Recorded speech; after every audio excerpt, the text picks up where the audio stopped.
राधे राधे प्रणाम। हम पूनम अपने यूट्यूब चैनल पूनम सरिता संगीत में आप सब स्वागत करते हैं। आप सब भी ईश्वर से मंगल कामना करी था, आप सब स्वस्थ रहें, मस्त रहें।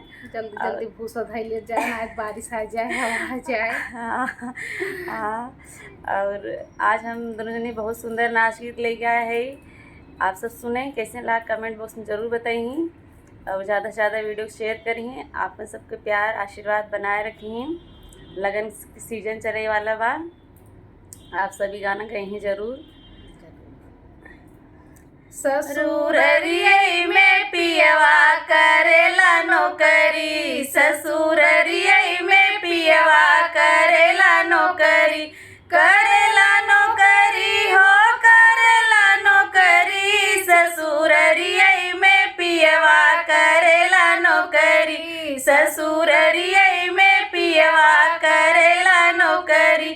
सांझ सवेरे पिया झाड़ू लगावई, सांझ सवेरे पिया झाड़ू लगावई, झाड़ू लगावई हो झाड़ू लगावई। दोपहरिये में पियवा चरावई बकरी, दोपहरिये में पियवा चरावई बकरी, ससुररिये में पियवा करेला नौकरी, ससुररिये में पियवा करेला नौकरी, करेला नौकरी हो करेला नौकरी, ससुररिये में पियवा करेला नौकरी, ससुररिये में पियवा करेला नौकरी। सांझ सवेरे पिया पोछा लगावई, सांझ सवेरे पिया पोछा लगावई, पोछा लगावई हो पोछा लगावई। दोपहरिये में पियवा चरावई बकरी, दोपहरिये में पियवा चरावई बकरी, ससुररिये में पियवा करेला नौकरी, ससुररिये में पियवा करेला नौकरी, करेला नौकरी हो करेला नौकरी, ससुररिये में पियवा करेला नौकरी, ससुररिये में पियवा करेला नौकरी। सांझ सवेरे पिया बर्तन माजई, सांझ सवेरे पिया बर्तन माजई, बर्तन माजई हो बर्तन माज।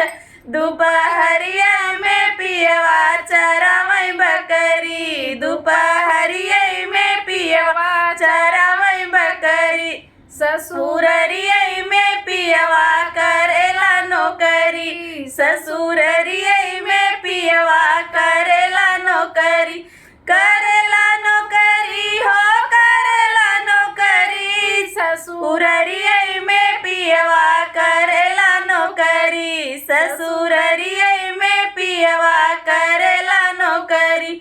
सांझ सवेरे पिया बिस्तर लगावई, सांझ सवेरे पिया बिस्तर लगावई, बिस्तर लगावई हो बिस्तर लगावई।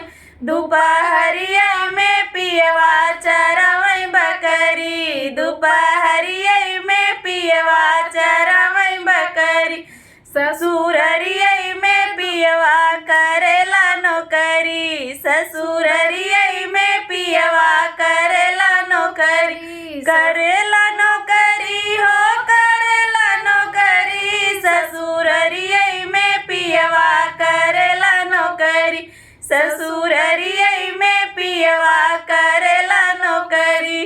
घोर अनर्थ।